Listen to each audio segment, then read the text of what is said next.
নমস্কার। আমি বিভিন্ন ধরনের গান, কবিতা, নাটক, শর্ট ফিল্ম আমি ইউটিউবে ছাড়ি। আপনারা অতি অবশ্যই বেশি বেশি করে শেয়ার করবেন এবং আপনারা যদি একটা ভিডিও আমার করতে অনেক সময় লাগে, আপনারা যদি না সাবস্ক্রাইব করেন, আমার সেই ভিডিওটা আমার করার কোনো মানেই হয় না। তাই আপনারা যদি না সাহায্য করেন, আমার এনার্জিটা নষ্ট হয়ে যায়। তাই বলছি, আপনারা অতি অবশ্যই অন্তত সাবস্ক্রাইব করে আমাকে একটু এগিয়ে নিয়ে চলুন। আমি নিজে কবিতা, গান নিজেই লিখি এবং কবিতা নিজেও, যেটা এই যুগে যা চলছে তারই ভিত্তি করে আমি গান, কবিতা লিখি। তা আমি যে কবিতাটা এখন বলবো, কলঙ্কিত নারী। কবিতার নাম কলঙ্কিত নারী।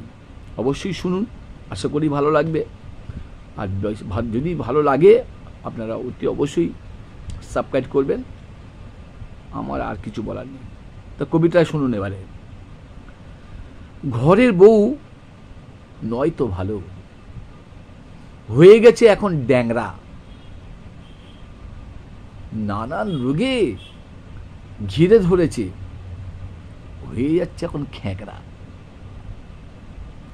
চালচলনে বেজায় খুশি, পকেটে নেই কানাকড়ি। সাজগোজেতে নানান বাহার, দেখায় বাহাদুরি। সারাদিন ফোনের মধ্যে খালি বকর বকর করে, ফিস ফিস করে কথা কয়, যাতে কেউ না শুনতে পারে। গোপন কথা তো, স্বামী শুনলে তো অসুবিধা হবে, তাই খুব আস্তে আস্তে করে কথা বলে। আবার চেনাশোনা জানা করলে যদি কেউ ফোন করে, তখন জোরে জোরে কথা কয়।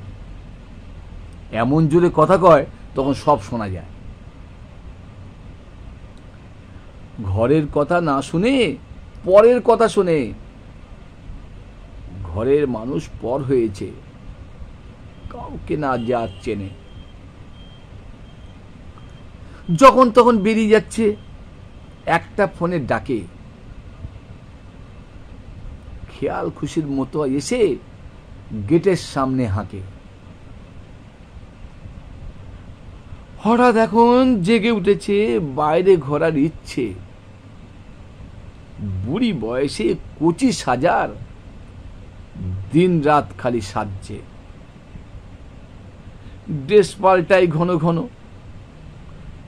কোন ড্রেসটা পরবে? মনের মধ্যে নানান চিন্তা, কাকে যে আজ ধরবে। কতদিন চলবে খেলা, সেটা একবার ভাবো। স্বামীর মন বিগড়ে দেছো, স্বামীর মন বিগড়ে দেছো, এবার নিজের রাস্তা দেখো। বন্ধু বান্ধব, মাসি পিসি দেখবে না সারা জীবন। যাকে তুমি বিয়ে করেছো, তাকে দিয়েছো বিসর্জন। কথাটা মাথায় রেখো, বোঝো এবার মনে, যে কথাগুলো বললাম আমি, আছে তার মানে। কেউ কারো নয় তো আজ, শুধু আছে একজন। শেষের বেলা শুধু থাকে, আর তাকেই হয় প্রয়োজন। তার ভাবনা না করে রঙ্গরসে মরে। আর যে রঙ্গরস ফুরিয়ে গেলে, তখন কেউ আর থাকবে না রে। আশা করি কবিতাটা শুনবেন, ভালো লাগবে।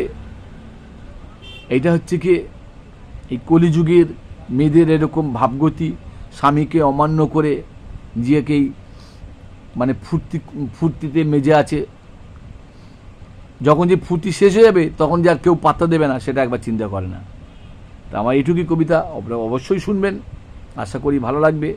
আর বেশি বেশি করে লাইক, শেয়ার, সাবস্ক্রাইব করবেন। নমস্কার।